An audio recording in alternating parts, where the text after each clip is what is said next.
4, 8,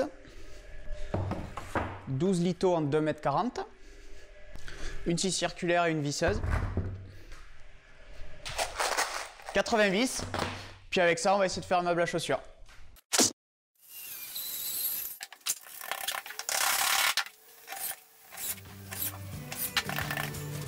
Des litos et encore des litos. Ce meuble à chaussures est vraiment très simple à réaliser. Ce n'est qu'une succession de couches de litos vissés les uns sur les autres. Ils font presque tous la même taille, à part peut-être les deux contre le mur qu'on coupera un peu plus court pour laisser le passage de la pinte. Pour les débiter, je conseille vivement de les couper par paquet de 4 ou 5. Non seulement ça va bien plus vite, mais en plus on gagne énormément en précision de coupe. Vous trouverez toutes les dimensions de ce meuble à chaussures sur notre blog vissemolin.com, ainsi que la liste des matériaux et de la quincaillerie.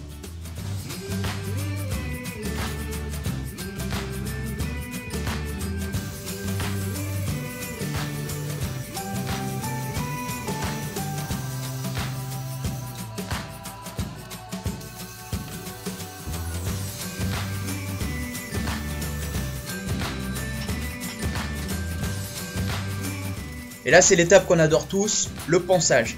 J'ai décidé de garder mes litos naturels, donc j'ai vraiment soigné cette étape, j'y ai passé 20 minutes à tout poncer correctement, tous mes litos, en insistant bien sur les coupes et sur les endroits pas très bien rabotés.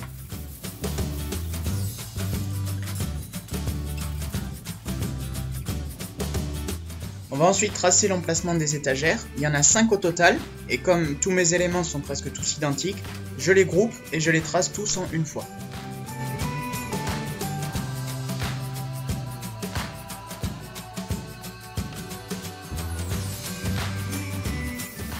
Allez, encore une étape un peu répétitive, mais qu'il est essentiel de bien soigner si on veut que le travail soit propre. Comme on va visser tous nos litos sur les extrémités, il faut absolument les pré-percer. Et on va pas faire ça n'importe comment, il va falloir décaler nos perçages d'une couche de lito à l'autre, sinon bien sûr on risque de se retrouver avec les vis les unes sur les autres. Je vous ai mis tous ces détails sur les plans, que vous pouvez télécharger bien évidemment gratuitement sur notre blog. Je conseille aussi de fraiser l'emplacement des têtes de vis. On est vraiment sur les extrémités des litos, donc la moindre pression et ça éclate.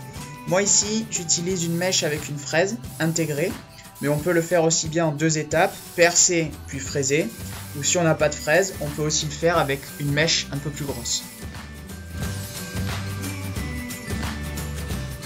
Et puis voilà, il ne reste plus que le gâteau, on prend la visseuse, on peut même enclencher la vitesse 2, et on visse sans réfléchir. Il y a 80 vis en tout, mais ça va quand même assez vite. On fera juste une petite vérification d'équerrage au début, pour pas se retrouver avec un parallélogramme, puis après c'est que du bonheur.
Et voilà, ce meuble à chaussures est terminé. Si vous avez 2 petites minutes, n'hésitez pas à me laisser un commentaire juste en dessous de la vidéo pour me dire ce que vous en pensez. Je serais curieux d'avoir votre avis. Et puis moi, je vous dis à bientôt pour une prochaine vidéo.